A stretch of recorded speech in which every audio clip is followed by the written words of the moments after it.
Okay mga bro, bago tayo magsimula sa ating video ay magsha-shoutout muna tayo dito mga bro sa mga ilang kwan dito napili natin na papa-shoutout. Ayan, shoutout kay Sir Alex Paroni. Balang sabi dito, watching bro from Kamsur. Testing mo bro sa tubig kung kaya niya ang tilapia. Update mo kami bro sa resulta, abangan ko. Okay. Shoutout naman kay Sir Buhay Bicolano, watching from Kamsur. Yun ang sabi niya dito. Ayan. Shoutout naman kay Ma'am Lionel Impinado. Good PM Lodi. Shoutout po from Mabinay, Negros Oriental. At kung mga bro, shoutout na rin sa lahat ng ating mga subscriber, sa mga nanonood sa atin, laging nanonood, sa mga laging sumusubaybay sa mga video natin. Ayan, sa mga silent viewers natin. Ayan, silent subscriber. Shout out po sa inyong lahat. Okay. Okay, so dadako na tayo mga bro sa update natin sa ating ignition coil na fish shaker.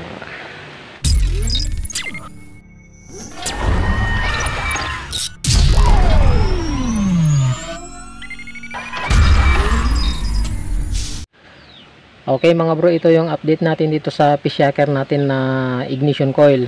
Ayan, bali kung mga bro, ang resulta nito ay hindi makahuli ng isda.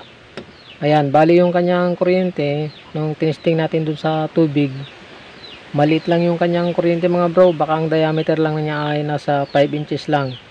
Kung ano yung malapit sa kanya dito, yun lang yung sinusundan niya ng kuryente.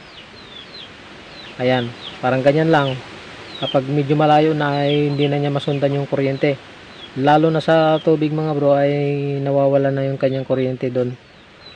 Yan, bali wala. Malakas siya dito sa ahon pero sa actual sa tubig ay hindi nakaka kuryente. Okay, so kung na lang mga bro, ang kung na lang testingin natin dun sa palaka, dun sa bullfrog. Ayan, bali naghuli tayo mga bro ng palaka. Okay, testingin natin kung kaya niyang kilitiin yung karag na palaka.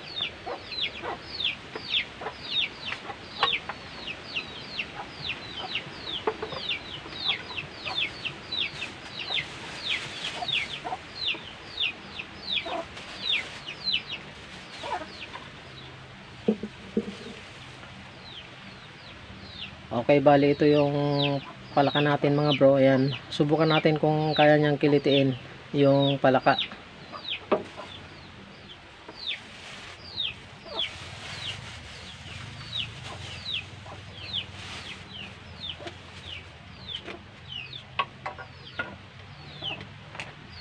Ayan, subukan nating talian mga bro ng magnetic wire.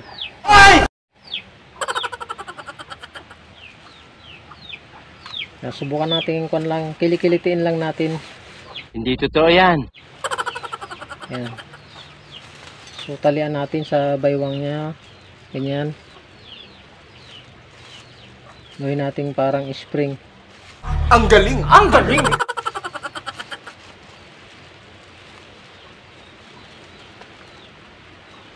Okay. Tapos kung mga bro, connect natin sa ground natin.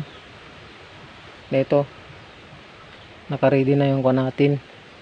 So testingin pala muna natin, baka hindi umandar yung kuha natin. Oops, malayo.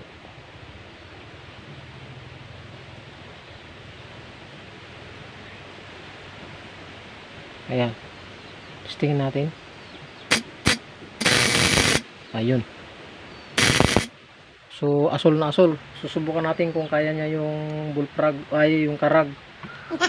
Ayan o. Okay, blong blong mga bro yung kanyang kuryente. So itali natin. Yan yung kabilang wire natin. Yan ito. Mukhang may clear. Ayan, kukunik natin sa negative natin. Medyo malayo yung kuha natin Ayan, medyo ilalapit natin ng konti. Ayan. So, i-ground natin. Susubukan natin kung ano, kaya niyang kilitiin. Ayan.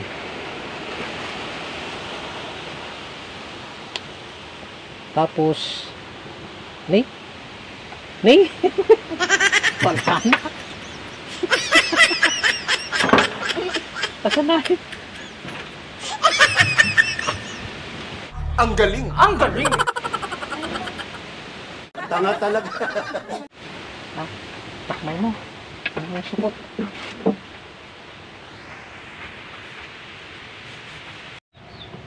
Okay mga bro, bali nakawala na yung palaka natin. Ayan, ayan na natin.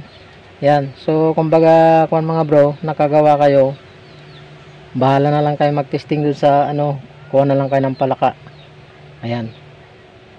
Okay, so kasi mga bro, eksperimento lang naman ito, kaya masasabi nating hindi legit. So sa mga susunod na mga bro, patungkol sa fish shaker, magi-eksperimento na naman tayo. Yung naman CDI. Ayan. Okay, basta abang-abang na lang mga bro sa mga video natin. Ayan. Sa mga subscriber natin na patungkol sa aparato. Tapos pag may time tayo mga bro, gagawa tayo ng panibagong update sa pag-rewind ng fish shaker.